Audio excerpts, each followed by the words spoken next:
in the sleepy suburbs of Maplewood, Ohio, where white picket fences framed manicured lawns and the hum of minivans filled the air. Emily Harper thought she'd found her sanctuary. The Victorian fixer-upper stood at the edge of a cul-de-sac, its gingerbread trim and wraparound porch whispering promises of a fresh start. At 32, reeling from a brutal divorce that left her heart bruised and her bank account lean, Emily craved escape. The house was a steal. Its price slashed after the previous owners fled town without explanation. The realtor, a wiry man with a nervous smile, brushed it off as family issues, his eyes darting to the side as if eager to leave. Emily didn't press. She saw potential in the sagging porch, the chipped paint, the tall windows that caught the golden October light. The house's creaky floors sang of old charm, its high ceilings swallowing her loneliness. It felt like home, or so she thought. Moving day was a blur of cardboard boxes and sweat-soaked t-shirts. Emily hauled her life's remnants into the house, her footsteps echoing in the empty rooms. The air smelled of dust and aged wood, with a faint metallic tang she couldn't place. She set up a single lamp in the living room, its weak glow casting long shadows that danced across the peeling wallpaper. Outside, the wind rattled the windows, a low moan that seemed to seep from the walls themselves. She paused, a box of dishes balanced in her arms, listening. The sound was almost like a sigh, a soft rustle like leaves skittering across pavement, or pages turning in an unseen book.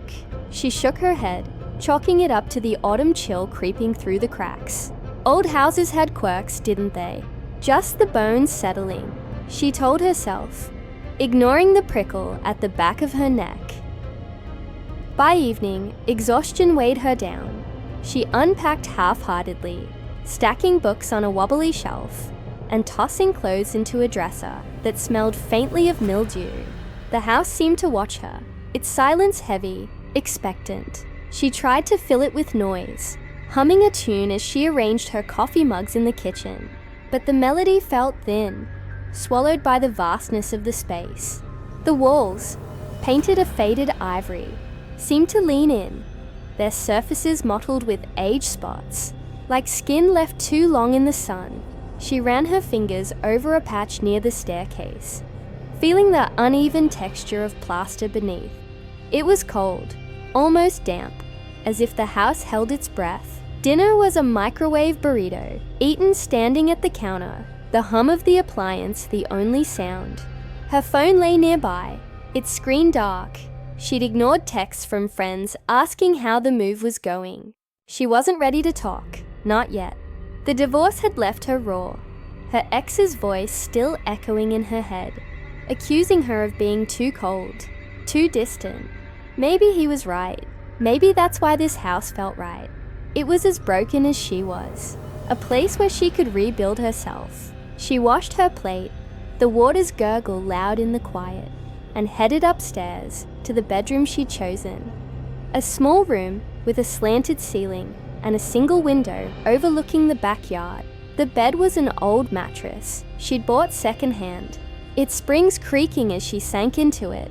She pulled the quilt up to her chin, the fabric smelling faintly of lavender and mothballs. The house was silent now, the wind outside stilled. She closed her eyes, willing sleep to come, but her mind churned with fragments of the day. The realtor's evasiveness, the odd weight of the air, the way the shadows seemed to shift just out of sight. She was drifting, half asleep when it started. A murmur, faint as a breath, slipped into the room. Emily's eyes snapped open, her heart thudding against her ribs. The sound was soft, like voices muffled through cotton, coming from everywhere and nowhere. She sat up, clutching the quilt, her gaze darting to the walls. They stood silent, their faded paint unyielding, but the murmur persisted, a low hum that seemed to vibrate in her chest. She swung her legs over the bed's edge, bare feet brushing the cold hardwood, and pressed her ear to the nearest wall. The plaster was icy, its texture rough against her skin. help, trapped. The words weren't clear, not like speech, but they slithered into her mind, felt more than heard, a sensation that crawled up her spine and lodged in her skull. Her breath hitched, her pulse a frantic drumbeat. She pulled back, staring at the wall as if it might move. It didn't. The room was still, the air thick with the weight of her own fear. She laughed, a shaky sound that echoed too loudly. "Get a grip, Emily," she muttered, rubbing her face. It was just the house, old and creaky, playing tricks on her tired mind. Maybe pipes, or the wind finding some hidden gap. She'd read about old houses making noises, settling, expanding, contracting. That's all it was. But as she climbed back into bed, the whispers followed, weaving into her thoughts like threads in a nightmare tapestry. She lay awake, staring at the ceiling, the murmurs fading in and out like a radio signal, struggling to hold. Sleep eluded her, her mind replaying those words, help, trapped, until they felt like a warning. Morning arrived in a blaze of sunlight, spilling through the window and painting the room gold. Emily dragged herself downstairs, her body heavy with fatigue. The kitchen felt almost normal in the daylight, the whispers, a distant memory. She brewed coffee, the machine's gurgle a comforting hum, and scrolled through her phone for local handymen. She needed to fix this place up, make it hers, banish the unease. That's when she noticed the scratches. They were faint at first, barely visible in the morning light, but unmistakable.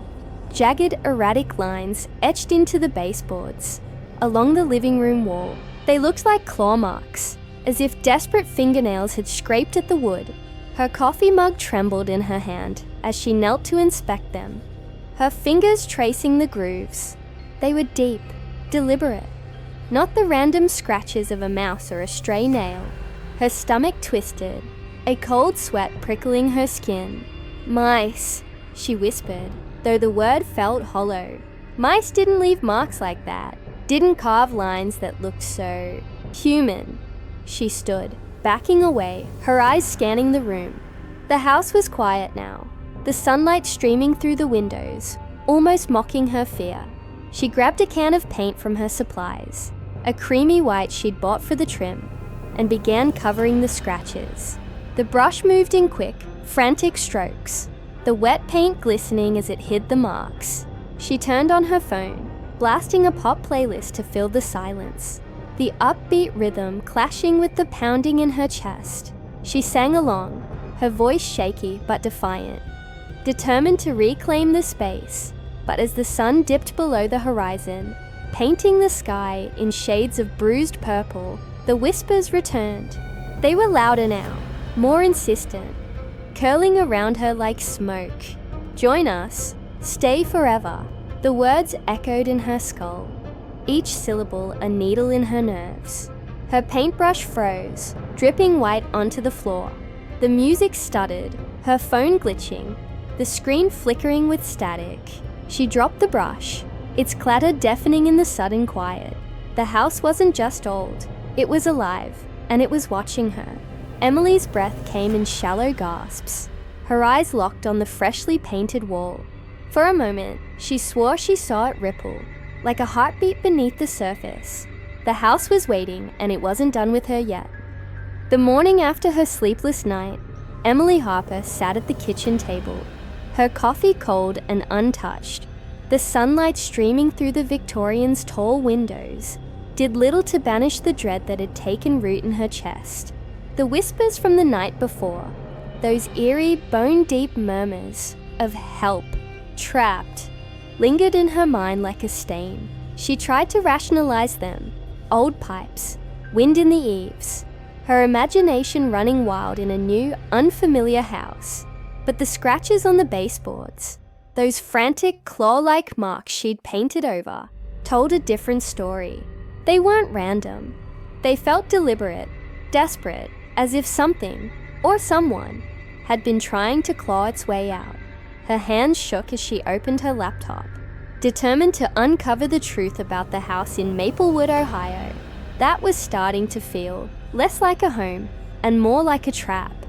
Her fingers trembled on the keyboard as she typed the address into a search engine, half expecting nothing but real estate listings.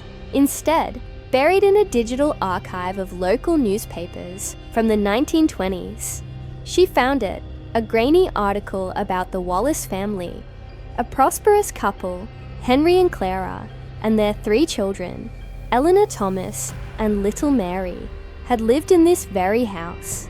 They vanished one stormy night in 1923, leaving behind only rumors and unanswered questions. The article described Henry's descent into madness, how he'd rambled about the walls, speaking to him, urging him to seal his family inside during a renovation that turned into something sinister. Neighbors reported hearing screams, then silence. The house was condemned, boarded up for decades, until it mysteriously reopened for sale years later, passing through owners who never stayed long. Emily's breath caught as she scrolled to a faded photograph accompanying the article. Clara Wallace stared out, her face a mirror of Emily's own. Same freckled nose, same sharp cheekbones, same haunted eyes. The resemblance was uncanny, chilling, as if the house had been waiting for someone who looked just like her. Her heart pounded, a cold sweat prickling her skin. Was it a coincidence or something more? She dug deeper, scouring forums and local history blogs, piecing together fragments of the Wallace story.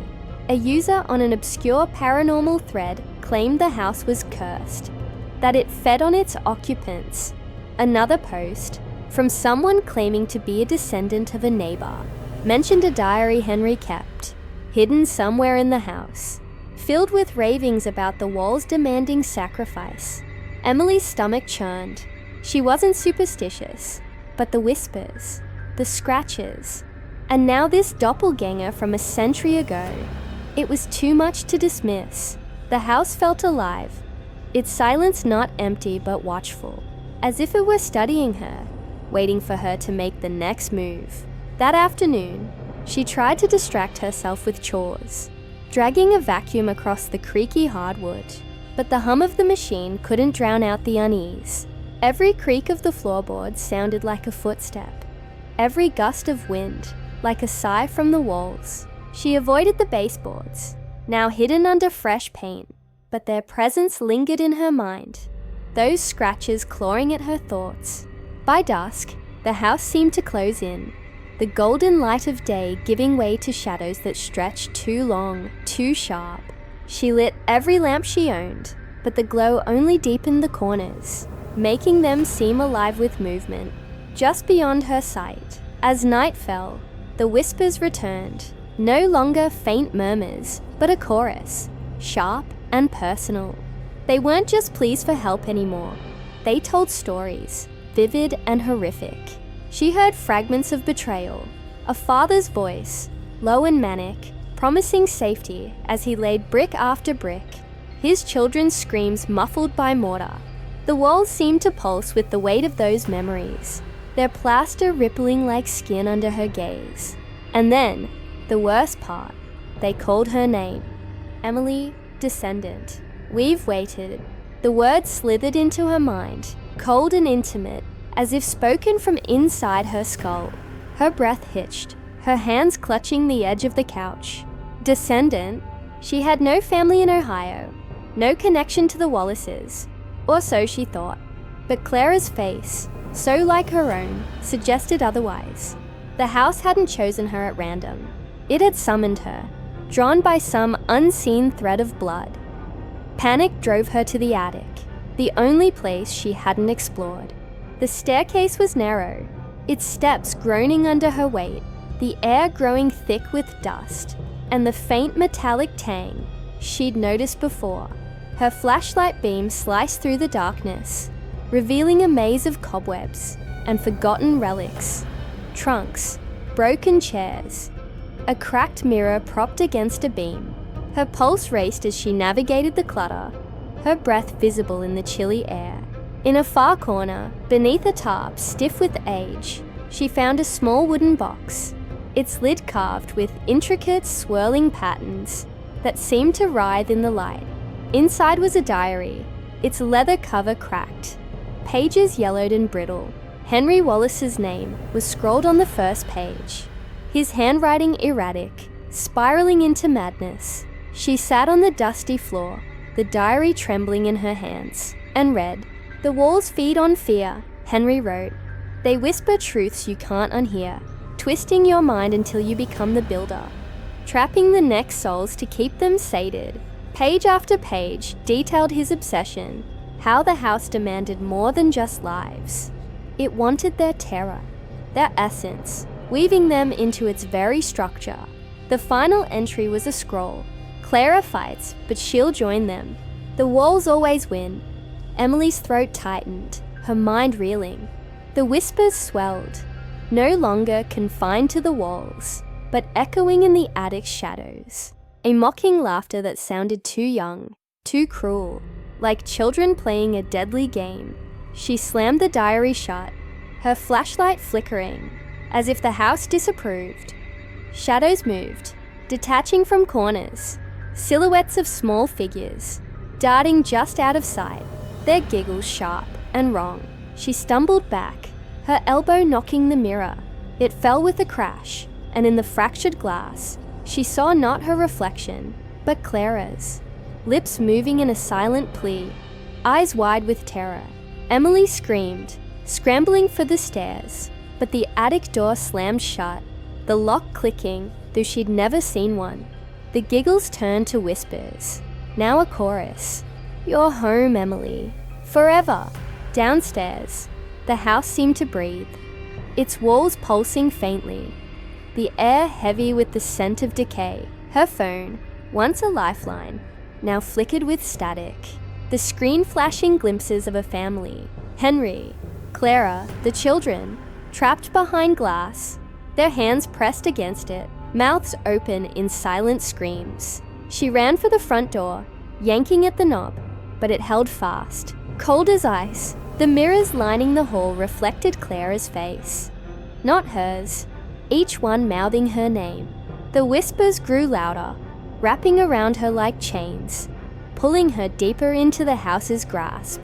She wasn't just a tenant, she was part of its legacy, a descendant meant to feed its hunger.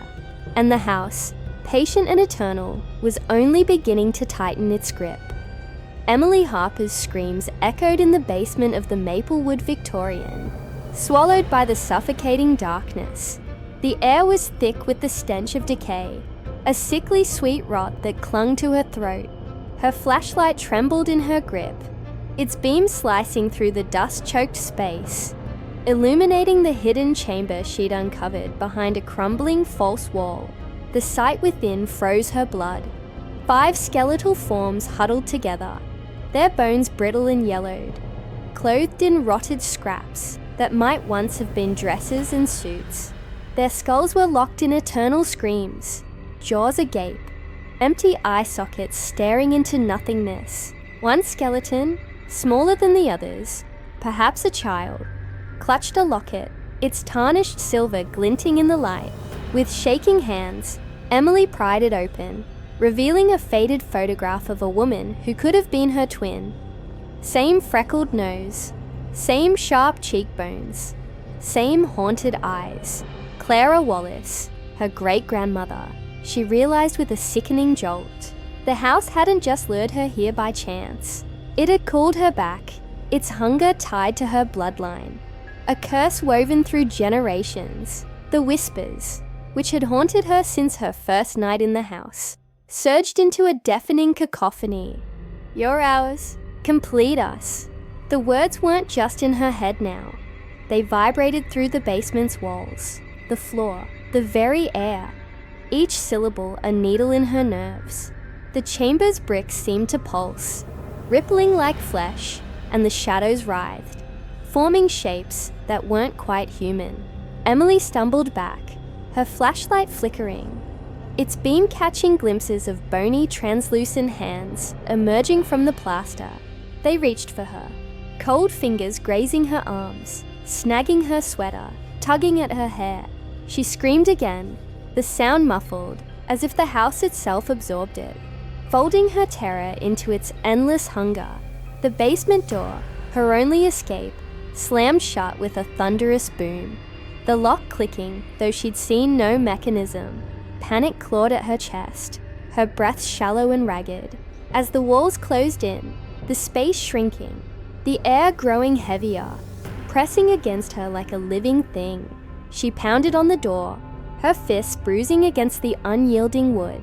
But it was as if the house laughed at her, the whispers twisting into a mocking chorus.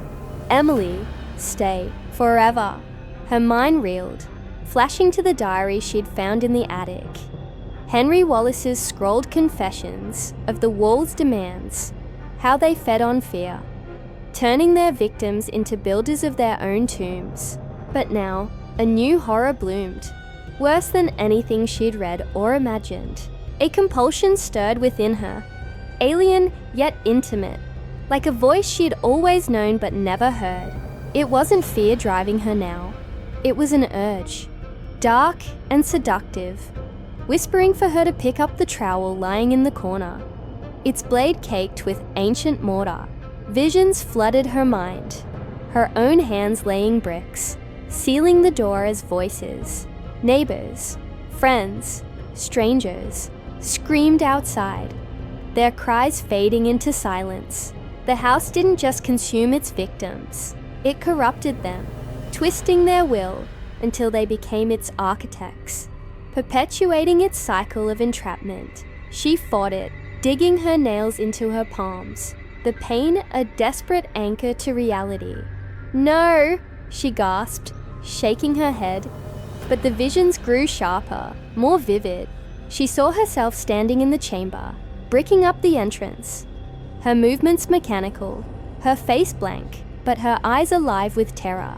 The walls pulsed in time with her heartbeat, their rhythms syncing with her own, blurring the line between her and the house. She could feel it inside her, a presence slithering through her thoughts, rooting in her memories, her divorce, her loneliness, her need for a fresh start.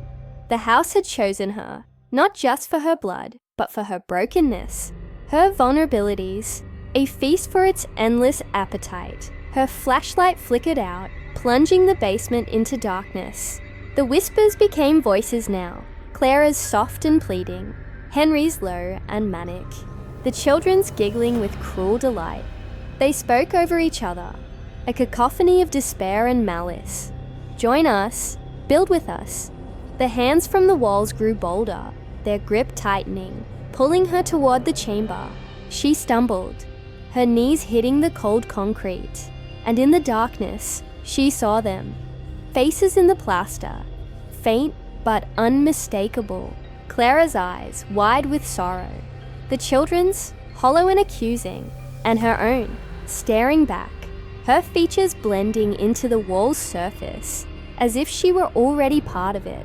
Her scream caught in her throat, choked by the realization that she was losing herself, her essence seeping into the house's structure, like water into dry earth. Desperate, she crawled toward the trowel, not to use it, but to fight back, to smash the bricks, to break the chamber open. But as her fingers closed around the handle, the compulsion surged, stronger now, her hands moving of their own accord. She saw herself stacking bricks, the mortar cold and slick under her fingers, the chamber sealing shut with her inside. The visions weren't just possibilities, they were memories, not hers but the house's, replaying the fates of the Wallaces, of others who'd come before, each one trapped, corrupted, consumed. Her body shook, sweat mixing with tears as she fought the urge. But the house was relentless, its whispers now a command. Build, complete, become. In a final act of defiance, Emily hurled the trowel at the wall, the metal clanging against the bricks. The impact seemed to enrage the house. The floor shuddered, the walls groaned, and the hands tightened, pulling her to her feet. She felt her mind fraying, her thoughts unraveling as the house wove itself into her. Her reflection in the locket's glass, now clutched in her hand, showed not her face but Clara's. Then her own, then a blur of both, merging into something else entirely. A faceless entity, part of the walls, part of the chorus. Her screams became whispers, her voice joining the others, a new thread in the house's tapestry of souls. Days later, the realtor arrived, puzzled by Emily's unanswered calls. The house stood pristine, its walls freshly painted, the air clean and still, no sign of struggle, no trace of the chaos that had unfolded. The basement door opened easily, revealing nothing but dusty boxes and bare concrete. No chamber, no skeletons, no locket. He frowned, his unease dismissed as nerves, and locked up, ready to list the house again. As he stepped outside, a faint whisper curled from the depths. "Stay forever." But he shook it off, blaming the wind. In Maplewood, rumors spread like wildfire. Another owner gone, another family missing. The house waited, patient and silent, its walls thicker with each stolen soul, its whispers softer but hungrier. Somewhere in the plaster, Emily lingered, her essence trapped in the chorus, her voice now luring the next. The house didn't just trap, it rebuilt itself, soul by soul, brick by brick, its hunger eternal. In quiet suburbs, some homes are more than homes. They watch, they wait, and they whisper your name, knowing you'll answer, whether you want to or not. Please like and subscribe channel Fear Frequency for more horror stories. Thank you.